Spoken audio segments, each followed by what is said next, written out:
Hi there, I'm Nazan Ahmed presenting to you the story of growing fruit. It all began when God planted a seed in the brains of three hardworking men in Cupertino, California on the year 1976.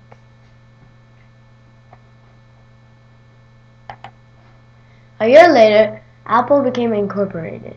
The Apple I was their first publicly sold product, which didn't even include a monitor or keyboard.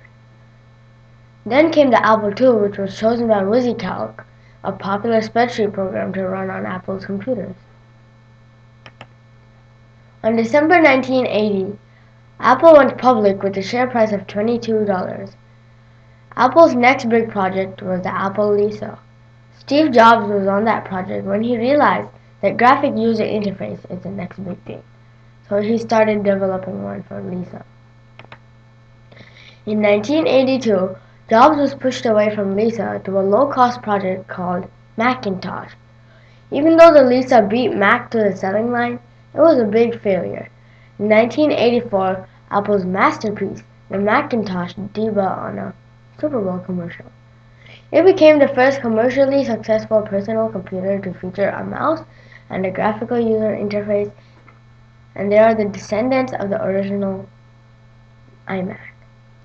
In 1985, a power struggle developed between Jobs and CEO John Sculley.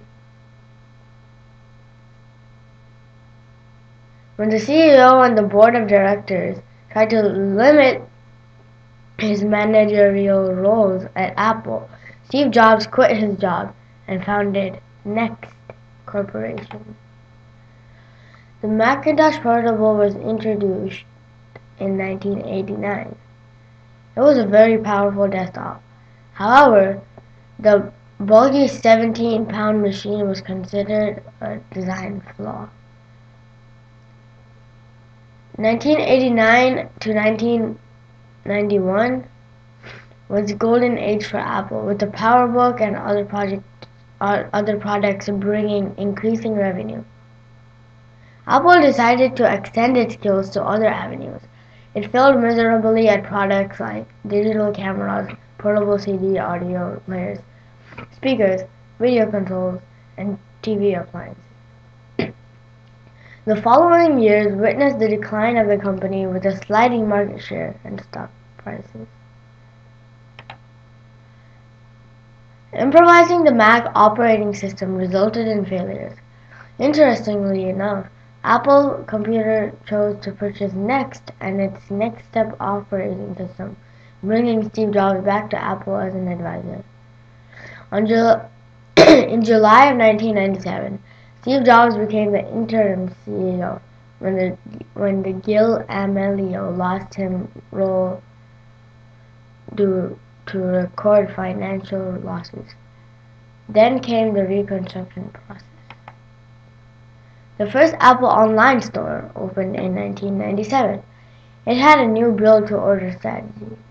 In 1998 came the iMac designed by Jonathan Ive and his team.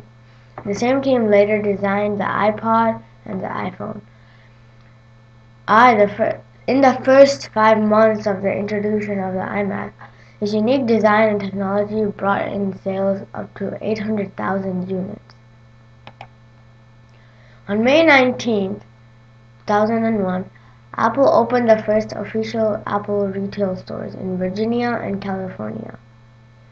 The next success came in the form of a portable digital audio player, the iPod. 100 million of them were sold in the next 6 years, making it a huge hit. The Apple iTunes Store took leadership of the online music world when it came out in 2003, selling music downloads for just 99 cents a song. At the Worldwide Developers Conference keynote address on June 6, 2005, Steve Jobs announced that Apple would begin producing Intel-based Mac computers that later became their best-selling MacBook Air and MacBook Pro.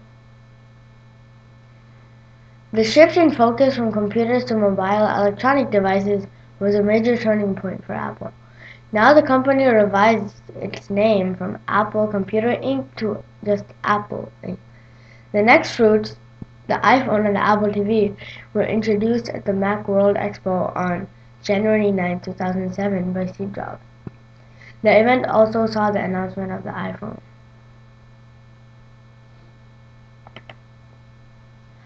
Apple announced a large-screen, tablet-like media device known as the iPad on January 27, 2010.